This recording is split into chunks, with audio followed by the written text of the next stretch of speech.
শিৱসাগৰৰ জাঁচি বৰুৱা কুৰিগাঁৱত ৰাইজ দলৰ বৃহৎ যোগদান সভা বিজেপি দলৰ সদস্য ভৰ্তি অভিযানৰ সমান্তৰালভাৱে ২৬ বিধানসভা নিৰ্বাচনক কেন্দ্ৰ কৰি ৰাজ্যত অব্যাহত আছে ৰাইজ দলৰ যোগদান কাৰ্যসূচী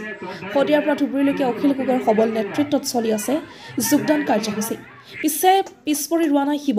শিৱসাগৰ জাঁচি বৰুৱা কুৰিগাঁৱত বিধায়ক অখিল গগৈৰ সত্তা আৰু ৰাইজ দলৰ নীতি আদৰ্শৰ প্ৰতি আকৃষ্ট হৈ বিভিন্ন দল ত্যাগ কৰি প্ৰায় ১৫০ শতাধিক পৰিয়ালে আনুষ্ঠানিকভাৱে ৰাইজ দলত যোগদান কৰে বিধায়ক অখিল গগৈ এই যোগদান কাৰ্যসূচীত উপস্থিত থাকে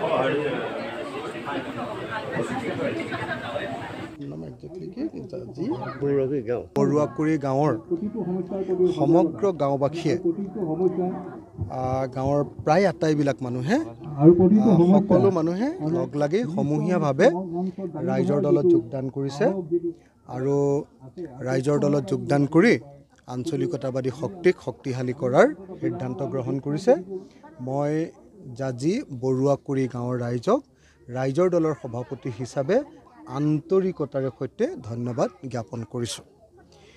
অসমৰ চাৰিওফালে আমি দেখিছোঁ যে ৰাইজৰ দলৰ প্ৰতি মানুহৰ আস্থা সাংঘাতিক ধৰণে বৃদ্ধি পাইছে সাংঘাতিক ধৰণে ৰাইজৰ দলৰ ওচৰলৈ মানুহ চাপি আহিছে আপোনালোকে দেখিছে যে ইয়াৰ পৰহিৰ দিনা ডিব্ৰুগড়ত তাৰ পিছদিনা কালি ধেমাজিত আজি আকৌ জাঁজিত এনেকৈ প্ৰত্যেক দিনাই আমাৰ ইয়াত জইনিং প্ৰগ্ৰেম বা যোগদান কাৰ্যসূচী চলি আছে ২০২৬ চনত আমি বিধানসভাৰ নিৰ্বাচনত বিজেপি দলক পৰাভূত কৰিবই লাগিব অসমীয়া মানুহক বচাবৰ কাৰণে আমি বিজেপিক পৰাভূত কৰিব লাগিব আৰু আমি সকলো বিৰোধী শক্তিয়ে লগ লাগি ২৬ত চৰকাৰ গঠন কৰিব লাগিব ২৬ত ৰাইজৰ দলক নোলোৱাকৈ পৃথিৱীৰ কোনো শক্তিয়ে যাতে অসমত চৰকাৰ কৰিব নোৱাৰে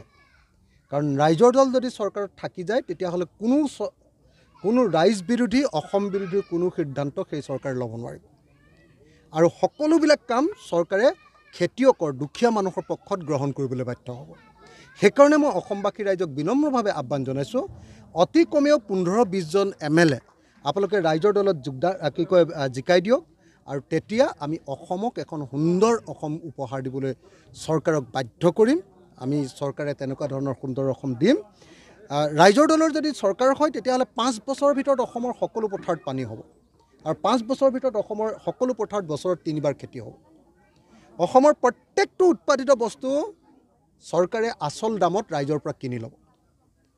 অসমৰ সকলো বজাৰ খিলঞ্জীয়া মানুহৰ হাতলৈ উভতাই অনা হ'ব অসমৰ প্ৰতিখন গাঁৱে গাঁৱে ইণ্ডাষ্ট্ৰি খুলি প্ৰত্যেকজন মানুহক নিবনুৱা নাইকিয়া কৰি কেৰেলাত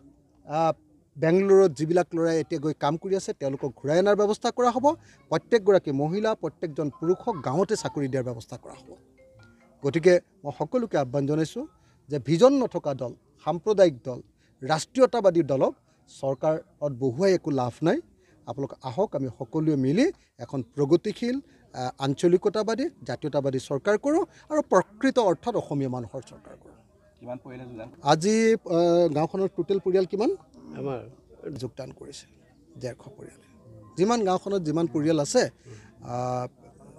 সকলোৱে যোগদান কৰিছে বিজেপিৰ সদস্য ভৰ্তি আপোনালোকে সকলোৱে দেখিছে যে আমাৰ উজনি অসমত বিশেষ প্ৰভাৱ পেলাব পৰা নাই আমাৰ শিৱসাগৰত আমাৰ মৰিয়নিত আমাৰ টিয়কত আমাৰ তিতাবৰত আমাৰ থাউৰাত আমাৰ সোণাৰীত আমাৰ মাহমৰা এই অঞ্চলবিলাক আমাৰ খিলঞ্জীয়া মানুহে বসবাস কৰা এই গোটেই অঞ্চলটোত এই উজনি অসমৰ গোটেই অঞ্চলবিলাকত ক'তো মানে বিজেপিয়ে বেছি সদস্য ভৰ্তি কৰিব পৰা নাই কাৰণ খিলঞ্জীয়া মানুহে বিজেপিৰ প্ৰকৃত চৰিত্ৰ বুজি পাইছে যে এইটো দালালিৰ দল এই দলটোক দি কোনোপধ্যে ৰাজ্যখনৰ উন্নতি নহয় সেইকাৰণে মই ভাবোঁ যে আমি সকলোৱে মিলি ২০২৬ত বিজেপিক বিদায় দি অসমত এখন প্ৰকৃত জাতীয়তাবাদী চৰকাৰ গঠন কৰিব লাগিব হ'ব আৰু কিবা